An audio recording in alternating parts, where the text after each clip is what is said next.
আসন্ন নির্বাচনকে সামনে রেখে ২৬ বীরচন্দ্র কলসি কেন্দ্রের বিজেপি মনোনীত প্রার্থী সঞ্জীব রিয়াং এবং ২২ কাঁঠালিয়া রাজপুর মির্জা কেন্দ্রের বিজেপি মনোনীত প্রার্থী পদ্মলোচন ত্রিপুরার সমর্থনে বীরচন্দ্র মনু মনপাথর বাজার এলাকায় বাজার মিছিল ও পথসভা অনুষ্ঠিত হয়।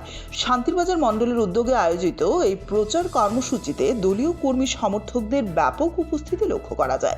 প্রচার মিছিলটি বীরচন্দ্র মনু বিজেপি কার্যালয়ের সামনে থেকে শুরু হয়ে বিভিন্ন জনপথ পরিক্রমা করে মনপাথর বাজারে গিয়ে এক বাজার সভায় মিলিত হয়। মিছিল জুড়ে কর্মী সমর্থকদের উৎসাহ ও নির্বাচনী আবহ ছিল চোখে পড়ার মতো। আজকের এই প্রচার কর্মসূচিতে উপস্থিত ছিলেন রাজ্যের অর্থমন্ত্রী প্রণজিৎ সিংহ রায়, বিধায়ক প্রমোদ রিয়াং, শান্তিরবাজার মণ্ডল সভাপতি দেবাশিস ভৌমিক সহ বিজেপির দুই মনোনীত প্রার্থী পদ্মলোচন ত্রিপুরা ও সঞ্জীব রিয়াং। সভায় বক্তব্য রাখতে গিয়ে অর্থমন্ত্রী প্রণজিৎ সিংহ রায় এডিসি প্রশাসনকে তীব্র সমালোচনা করে বলেন, প্রদ্যুৎ কিশোরের নেতৃত্বাধীন প্রশাসনে দুর্নীতি বেড়েছে বলে অভিযোগ উঠেছে। তিনি সিকে জমাতিয়াকে দুর্নীতির সঙ্গে যুক্ত থাকার অভিযোগ তুলে সমালোচনা করেন এবং উন্নয়নের স্বার্থে বিজেপি প্রার্থীদের জয়ী করার আহ্বান জানান।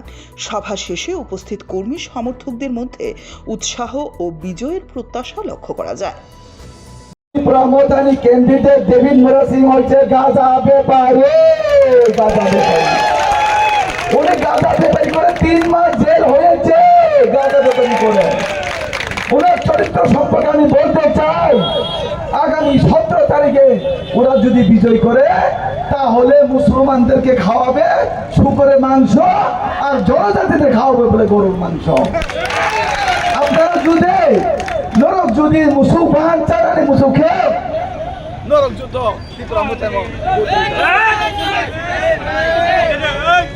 যদি মুসলমান সে চুক্তি প্রসারণ চার নাই কেবা ওয়াক বানকে থুরু চার নাই পো মুসলমানকে তি প্রসারণ চার নাই পো যারা আপনারা সারা নাইও দেবীর মোরা সিং হাই তা ঠক বাস নেতা এই হাসাকা প্রদ্যুৎ কিশোর ভাই মিল হয় যেভাবে জনজাতির শোষণ করাই তঙ্গ যে দেবীর মোরা সিং বুক কাইসা পানো তার যদি তাকে বুক চং আগামী 17